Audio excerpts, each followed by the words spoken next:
தமிழ் செல்வி கிட்ட மன்னிப்பு கேள்றி. தமிழ் என்ன மன்னிச்சிடு. தமிழ் என்ன மன்னிச்சிடு. தமிழ் நான மன்னிக்க மாட்டேன். ஓடுங்க எல்லாரும். டேய் டேய் டேய் டேய் என்னங்கப்பா, என்னங்கடா நடக்குதுங்க சின்ன மருமகள் சீரியல்ல? உங்களுக்குலாம் மனசாட்சி இருக்கா? இல்ல அத எதுவும் கழட்டி கிழட்டி வச்சு மண்ணுக்குள்ள புதைச்சிட்டீங்களா? இல்ல அடகு கடையில அடகு வச்சுட்டு சும்மா அலையுறீங்களா? அட ஆமாங்க. 10 வாட்டி பொய் சொல்லிட்டு, 10 வாட்டி திருடிட்டு திரிறவளா நல்லவளா இருந்துகிட்டு, ஒரு வாட்டி பொய் சொன்னவள இல்ல, இல்ல.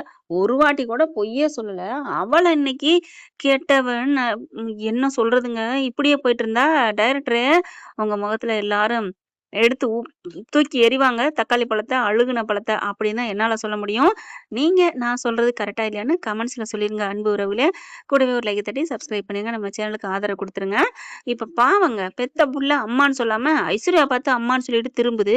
அந்த ஆளு கூட சின்னம்மான்னு சொல்லிக் குடுக்க, நீ அம்மான்னு தான் சொல்லணும் அப்படிங்குது ஐஸ்வர்யா. 2 நாளு இங்க ஆத்தா கிட்ட தான் இருக்கு. அப்படி இருந்தும் அம்மா மனசு தெரியலையா அந்த பிள்ளைக்கு? அத விட இன்னும் ஒரு கொடுமை என்னன்னா, பிறந்த 1 வார குழந்தையும் இந்த குழந்தைய தான் காமிச்சாங்க. தலைய தூக்கி நின்டுச்சு. நான் அப்பவே சொன்னேன், "என்னப்பா அது 1 வாரத்துல குழந்தை தலைய தூக்கி வச்சுக்கிட்டு நிப்பாட்டிக்கிட்டு இருக்காங்க. கையில ஏந்தி பிடிக்காம." அப்படின்னு சொன்னேன். இப்பவும் பார்த்தீங்கன்னா, 1 வயசு புள்ளையும் அதே பொசிஷன்ல தான் இருக்கு. 1 வயசு குழந்தை கிடைக்கலையா? இல்ல 1 மாச குழந்தை கிடைக்கலையான்னு தெரியல. எப்படியோ துணிய சுத்திக்கிட்டு காமிக்காம குழந்தைய காமிச்சாங்களே அப்படின்னு தான் சந்தோஷப்பட்டுக்கணும். இப்ப ஆம்பள புள்ளைய இங்கேயே மாத்திக்கலாமே! நாளைக்கு என்னத்த மாத்துறது? அப்படிங்கிற மாரி பேசி, ஆண் குழந்தைய குடுக்குறாங்க. சாமியெல்லாம் கும்பிட்டு முடிச்சதுக்கப்புறம். ஆனா வர மாட்டேங்குதுங்க. அப்படியே ஐஸ்வர்யாட்ட ஒட்டிக்குது. ரொம்ப அழுகுது. கஷ்டப்பட்டு எப்படியோ பிரிச்சு குடுத்துடுறாங்க. பொம்பள பிள்ளை ஆல்ரெடி சேதுகிட்ட தான் இருக்கு. குழந்தை வந்தாலும் அழுகுது. 1 வருஷம் அந்த புள்ளைய பார்த்தேனே, பாதி நாள் இங்க, பாதி நாள் அங்க அப்படிதானே வளர்ந்துச்சு அந்த அழகரும். ஆனா பார்த்தா ஐஸ்வர்யா பார்த்து அம்மா, அம்மான்னு அழுக, இவங்களுக்கு ரொம்ப தூக்கி வாரி போடுது. இது அழுதோனே இந்த அம்மாவும் என்ன பண்ணுது, வேகமா குடு தமிழு நான் வேணா தூக்கிக்கிறேன். வேணாம். ஒண்ணு வேணாம். என் புள்ளைய நான் பார்த்துக்குவேன் அப்படிங்கிறாங்க. சித்ராவும் ஈஸ்வரியும், "ஏய் என்ன? அது எங்க வூட்டு புள்ள" அப்படிங்கல பார்க்குறாங்க. அப்பத்தா, "ஏண்டி உனக்கு மனசாட்சி இல்ல? என்னடி பார்க்குற? என்ன ஓன் வூட்டு புள்ளைங்கிற? அவ 10 மாசம் சுமந்து பெத்த புள்ளடி. அந்த புள்ள உயிருக்கு போராடி எப்படியெல்லாம் அவ கஷ்டப்பட்டு அந்த புள்ளைய வளர்த்துருப்பா. உடனே உங்க வூட்டு புள்ளைன்னு நீ ஈஸியா சொல்லிருவியோ?" உடனே ஈஸ்வரி வந்துட்டு, "அத்தை என்னத்த நீங்க அவளுக்கு பேசுறீங்க? அது 2ம் நம்ம வீட்டு வாரிசு அத்த. சரிடி எப்படி வந்துச்சு? கீழ இறந்து எடுத்துட்டு வந்தீங்களா? இல்ல வானத்துல இருந்து குதிச்சுச்சா? ஏன் தான் 1 வருஷம் ஆச்சே! இவள பெக்க சொல்ல வேண்டியது தானே?" "ஆ அதெல்லாம் அவ பெக்க ரெடி. எங்க சேது தான் கண்டாலே ஒரு மாதிரி ஆறாது. எனக்கு ஒண்ணும் பிடிக்கல, வைக்கலன்னு குழந்தையவே வச்சு கொஞ்சிக்கிட்டு இருக்கான். அப்புறம் என்ன பண்ண முடியும்? இன்னும் பொண்டாட்டிங்கிற அங்கீகாரம் குடுக்கவே இல்லையே! அதுக்கு நாங்க என்னடி பண்ண முடியும்? அதெல்லாம் ஒண்ணும் பண்ண முடியாது. அதுக்காண்டி நோகாம நொங்கு தீங்க பார்க்குறியா? முடியாது. இந்த புள்ளைய நீலாம் வாங்க முடியாது. ஐஸ்வர்யா நீ கிளம்பு. தமிழ்ச்செல்வி நீயும் கிளம்பு. இங்கிட்டு போ" அப்படின்னு சொல்ல ரொம்ப அழுகுறான் அழகரு. ஐஸ்வர்யா போயிட்டு, "மாமா மாமா புள்ள அழுகுறான். நான் போய் வாங்கிக்கட்டா?" அப்படிங்கல, "இல்ல விட்டுரு. அது அவங்க கிட்ட இருக்க வேண்டிய புள்ள தானே. இந்தா நீ மீனாட்சிய புடி" அப்படின்னு சொல்லி மீனாட்சிய குடுத்தா, மீனாட்சி போகவே மாட்டேங்குது. அவங்க அப்பாகிட்டே இருந்து அப்பா அப்பான்னு அழுகுது. இப்ப ஐஸ்வர்யா எந்த பிள்ளையும் இல்லாம நிக்குது. இந்த பிள்ளை அழுகுது. ஆனா இவங்க தமிழ்ச்செல்வி குடுக்கல. அந்த பிள்ளை பொம்பள பிள்ளைய கேட்டா, அது அப்பா கிட்ட தான் இருப்பேன். ஐஸ்வர்யாட்ட போமாட்டேன்னு அழுகுது. அப்பத்தா பாக்குது. "உனக்கு வேணும்டி. ரொம்ப பேசினீல்ல, பாத்துக்கோ. இனி அது எங்க வீட்டு பிள்ளடி. எப்படி உன்கிட்ட வந்துருவா?" அப்படிங்கிற மாரி சொல்ல, ஆனா தமிழ்ச்செல்வி முகம் வாடி போகுது. அம்மாச்சி கவனிக்குது. "என்னடி? என்ன ஆச்சு? ஏன் தமிழ் ஒரு மாரியா இருக்க?" "இல்ல அம்மாச்சி, புள்ள எனக்கு என்னைய அம்மான்னு கூப்பிட மாட்டேங்கிறான். நான் 1 வாரத்துக்கு என் புள்ள என்கிட்ட தான் இருக்கணும். நான் குடுக்கல" அப்படின்னு சொல்ல, "சரிடி குடுக்க வேணாம் விடு. இப்ப என்ன? உன் புள்ள 1 வாரம் இங்கேயே வச்சுக்க. உன்னைய அம்மான்னு கூப்பிடுற வரைக்கும் உன்ட்டயே வச்சுக்க போதுமா?" அவனுக்கும் மீனாட்சிய வச்சுக்கணும்னா ரொம்ப சந்தோஷம் தான். அப்புறம் 1 வாரத்துல அந்த புள்ளையும் என்னைய அம்மான்னு கூப்பிடாம போயிட்டா, "ஏன்டி அப்படிலாம் நினைக்கிற? வீடியோ கால்ல பேசி உன் முகத்த பதிவு பண்ணிக்கிட்டே இரு" அப்படிங்கிறாங்க.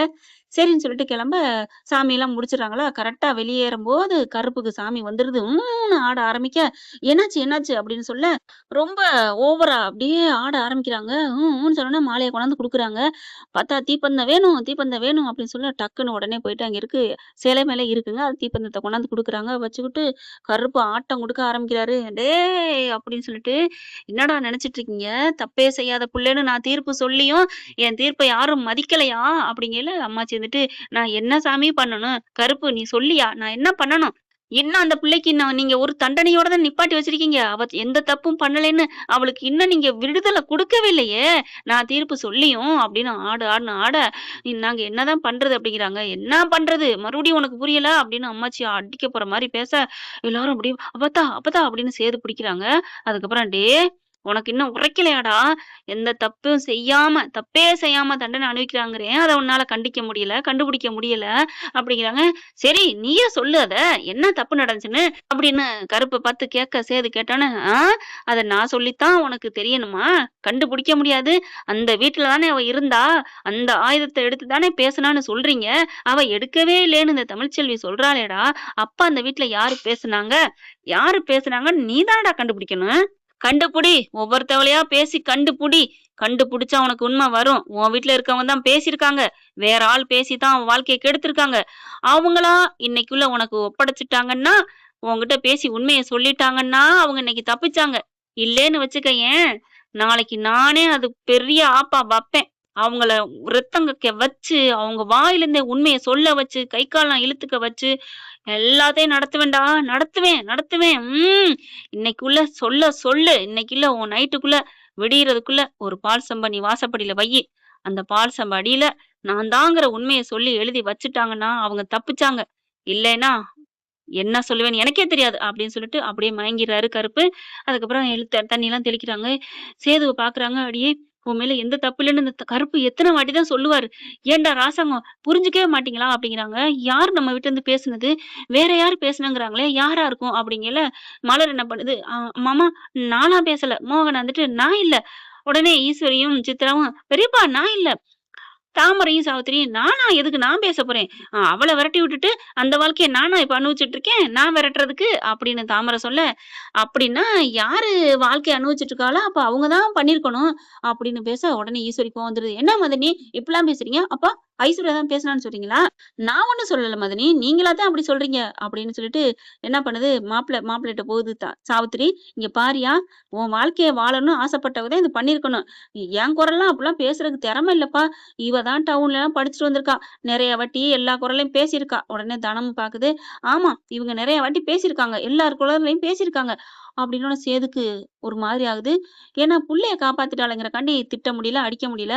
ஆனாலும் ஐஸ்வர்யா பாக்க, மாமா என்ன மாமா?" அப்படிங்கல. "சொல்லு ஐஸ்வர்யா, இவங்கலாம் சொல்றாங்களே, நான் அப்படி உன்னைய நம்பல. நீ எவ்வளவு நல்லவன்னு எனக்கு தெரியும். நான் உன்ட்ட கேட்க மாட்டேன். நீ அப்படிலாம் பேசியிருக்க மாட்ட விடு. ஆனா யார் பேசுறாங்கன்னு நான் கண்டுபிடிக்கிறேன்." அப்படின்னு சொல்லிட்டு கிளம்புறாங்க. அம்மாச்சி சேதுட்ட போகுது. "ஏன்டா ஒரு வார்த்தை தமிழ்ட்ட பேச மாட்டியா?" இல்ல அம்மாச்சி, அவகிட்ட எனக்கு பேசுறதுக்கு மனசு வலிக்குது. குற்ற உணர்வா இருக்கு. அவள நான் எவ்வளோ கேவலப்படுத்திட்டேன். நான் யார் தப்பு பண்ணாங்கிறத தெரிஞ்சுக்கிட்டு தமிழ்ச்செல்வி கால்ல விழுக வச்சு, அதுக்கப்புறம் நான் மன்னிப்பு கேட்டுக்கிறேன். ஆனா எனக்கு வாழ்க்கை குடுன்னு கேட்க மாட்டேன் அப்பத்தா. ஏன்னா அது கேட்கிற தகுதி கூட எனக்கு இல்ல." அப்படின்னு சொல்லிட்டு கிளம்புறாங்க. அத தமிழ்ச்செல்வி கேட்குறாங்க. கொஞ்சம் மாறி இருக்கிறேன் அப்படிங்கிறனால கொஞ்சம் அமைதியா போறாங்க. பிள்ளைய தூக்கிட்டு போயிடுறாங்களா? இப்ப ராத்திரிக்கு போயிட்டு பால் சொம்ப வாசல்ல வைக்கிறாங்க. அவங்கவங்க பேசுறாங்க. "ஐயய்யோ! ஆன்டி ஆன்டின்னு அழுக ஆரம்பிக்குது. ஏய்! நீலாம் போய் அந்த பால் செம்புட்ட எழுதி வச்சுறாதடி" அப்படிங்கிறாங்க. "இல்ல எனக்கு பயமா இருக்கு. எழுதி வச்சுட்டா தப்பிச்சோம். இல்லன்னா அந்த பாலு வந்து இதா மாறிரும். தவறானதா மாறிரும். அது அவங்க யார் தப்பு பண்ணாங்களோ அவங்க வாய்க்குள்ள போய் ஊத்திக்கிரும் தன்னாலே. அவங்க அவங்க படாத பாடு எரிஞ்சுருவாங்க." அப்படின்னு சொல்ல, அப்படியே நடுங்கி போகுது. என்ன பண்ணுது ஐஸ்வர்யா? "எனக்கு பயமா இருக்கு. நாங்க ஏய் வாய மூடு" அப்படின்னு சொல்லிட்டு அடக்கி வச்சுர்றாங்க. "சேது, நான் இவள என் ரூம்ல வச்சுக்கிறேன்" அப்படிங்கிறாங்க. ஏன்னா சேது ரூம்ல இருந்து எந்திரிச்சு போய் பண்ணிட்டானா அப்படிங்கிறக்காண்டி, அதெல்லாம் வேணாம். புள்ளைய பார்த்துக்கணும். நீ வா" அப்படின்னு அவள கூட்டிட்டு போயிர்றாங்க ஐஸ்வர்யாவ. ரூம்ல எல்லாரும் படுத்துர்றாங்க. படுத்ததுக்கு அப்புறம் பார்த்தீங்கன்னா, ஐஸ்வர்யா எந்திரிக்குது. மெல்ல பார்த்தா சேது தூங்கிட்டு இருக்காரு. அப்படியே கதவ தொறந்துட்டு வர, கரெக்ட்டா ஈஸ்வரி நிக்குது. "ஏய்! நீ இப்படி வருவேன்னு எனக்கு தெரியும்டி. போடி. அதெல்லாம் எழுதி வைக்காதடி." "இல்ல ஆன்டி, இந்த பால் அப்புறம் விஷமா மாறி என் மேல ஊத்தி போட்டு எனக்கு எரிஞ்சிருமாமே." "ஏய்! சொன்னாங்களா ஐஸ்வர்யா மேல ஊத்தணும்னு?" "இல்ல. அந்த சாமி என்ன சொன்னுச்சு? இந்த மாரி தப்பு பண்ணவங்க உண்மைய ஒத்துக்கிட்டா, அது பாலாவே இருக்கும். இல்லைன்னா காலையிலைக்கு என் மேல ஊத்து போட்டுரும் தன்னாலேன்னு சொல்லிருக்கு. எனக்கு பயமா இருக்கு. அப்படியே ஒருவேள மன்னிக்கிறதா இருந்தாலும், அந்த பால் இன்னைக்கு வேணா காணாம போகும். அடுத்த நாள் அவங்கள ஆக்கிருவேன்னு சொல்லிட்டு போயிருக்கே. நான் என்ன பண்ணுவேன்?" அப்படிங்கிறாங்க. "போடி அதெல்லாம் சொல்லாதடி" அப்படின்னு சொல்லிட்டு அனுப்பிர்றாங்க. கருப்பு பார்த்துக்கிட்டே இருக்காருங்க. என்னதான் நடக்குதுன்னு. அடுத்து பார்த்தா ஐஸ்வர்யா வந்துருது அதுவரைக்கும். மலர் கருப்பு, "அப்ப இவ தான் எல்லாம் பண்ணதா?" அப்படின்னு சொல்லிட்டு, "வீடியோ எடுப்போமா? வீடியோ எடுப்போமா?" அவ தான் எழுதி வைக்க போறாளே அப்புறம் என்ன?" அப்படின்னு சொல்லிட்டு தைரியமா இருக்க. "இருந்தாலும் வீடியோ எடுத்துக்குவோம்" அப்படின்னு சொல்லிட்டு என்ன பண்றாங்க, அந்த பால் செட்டிக்கு கீழ எழுதிடுறாங்க. "நான் தான் பண்ணேன். என்ன மன்னிச்சிரு கருப்பு" அப்படின்னு எழுதி வச்சுட்டு, ஐஸ்வர்யான்னு எழுதி வச்சுட்டு போயிருது. சித்ரா, ஈஸ்வரியும் தூங்கிர்றாளுக மறந்த வாக்குல. வீட்டுக்குள்ள போனோனே காலையில வர்றாங்க. பார்த்தா பால் அப்படியே தாங்க இருக்கு. ஏன்னா, கருப்பு தானே ஆடுனாரு. வேணுக்குன்னு தான் கருப்பு தாங்க பண்ணது எல்லாத்தையுமே. சாமி உண்மையிலே ஒரு வாட்டி அன்னைக்கு சொன்னது தான். அவங்க ஒரு வாட்டி சொன்னா என் பேச்ச நானே கேட்க மாட்டேங்கிற மாரி, ரஜினியே ஒரு வாட்டி என் பேச்ச நான் கேட்க மாட்டேன். 100 வாட்டி சொன்னதுன்னு சொல்லுவாங்க. ஒரு தடவ சொன்னா. அப்ப கருப்பு ஒரு வாட்டி சொல்ட்டார்ல, தப்பு பண்ணல, தண்டனை அனுபவிக்கிறேன்ட்டு. அப்புறம் எப்படி விடுவாங்க? அவர் எப்படி வருவாங்க? அப்புறம் எப்படி கருப்பு வருவாரு? அப்புறம் எப்படிங்க கருப்பு வருவாங்க? வருவாங்க. ஆபத்து நடந்தா வருவாங்க தான். இப்போ ஒண்ணும் அவ்வளவா ஆபத்து இல்ல. ஆனா, இப்ப அத கருப்பு யூஸ் பண்ணிக்கிறாரு. நம்ம கருப்பு, டிரைவர் கருப்பு, தமிழ்ச்செல்வியோட அண்ணன் கருப்பு, பாசமான நல்ல மனசுள்ள கொண்ட நம்ம கருப்பு தான் இதெல்லாம் நாடகம் ஆடியிருக்காரு. இப்ப காலையில எந்திரிச்சு வந்து பார்த்தா எழுதியிருக்கு, ஐஸ்வர்யா தான் எல்லாம் பண்ணியிருக்கா அப்படின்னோனே, எல்லாரும் வந்துடுறாங்க. சேது ஐஸ கூப்பிட்டு, "என்ன ஐஸ் பண்ணியிருக்கிற? மாமா என்ன மன்னிச்சுருங்கன்னு" கால்ல விழுந்த அழுக போச்சு. எல்லாத்தையும் கவுத்துட்டாளே! இவ்ளோ கட்டுக்கோப்பா வச்சிருந்தோமே! ஆனா பார்த்தா பாலு அப்படியே தான் இருக்கு. "பாத்தியாடி பாலு அப்படியே தான் இருக்கு. ஒண்ணுமே ஆகல." அம்மா அதான் அவ உண்மைய ஒத்துக்கிட்டாளே! ஒத்துக்காட்டி தானே பால் இதா மாறிரும்னு சொன்னாங்க. ஆமால்ல அப்படிங்கிறாங்க. பார்த்தா அழுகுறாங்க கால்ல விழுந்து. "என்ன மன்னிச்சுருங்க மாமா. நான் தான் தமிழ்ச்செல்வி குரல்ல பேசினேன்னு" சொன்ன கையோட சேதுக்கு செம்ம கோவம் வருது.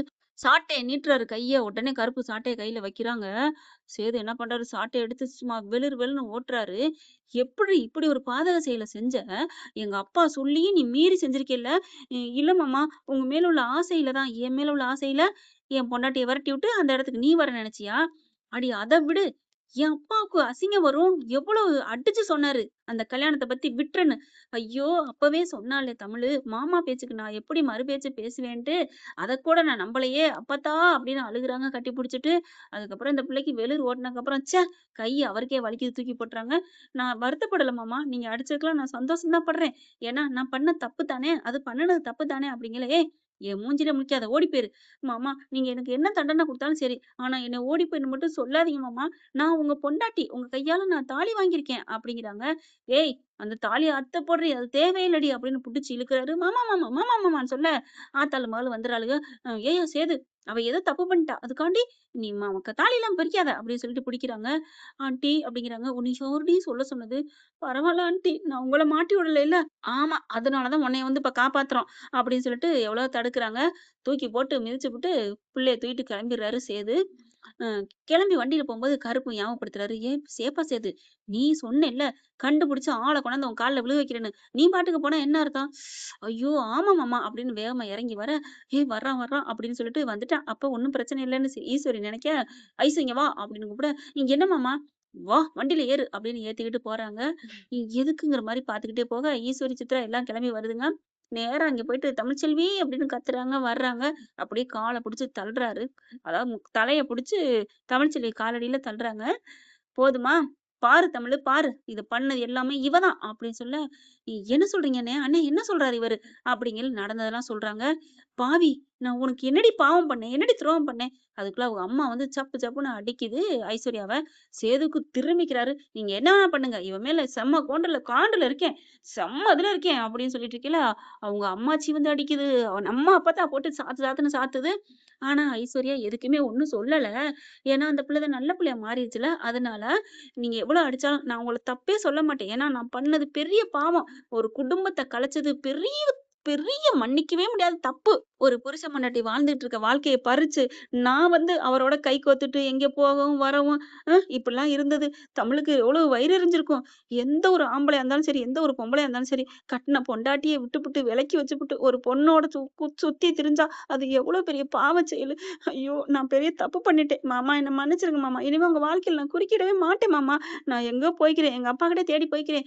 தமிழு என்ன மன்னிச்சிரு அப்படிங்கையில, நான் தான் விலகி வந்துட்டேன்ல. நீ தப்பு பண்ணது பண்ணதான். ஆனா, நீ வாழல.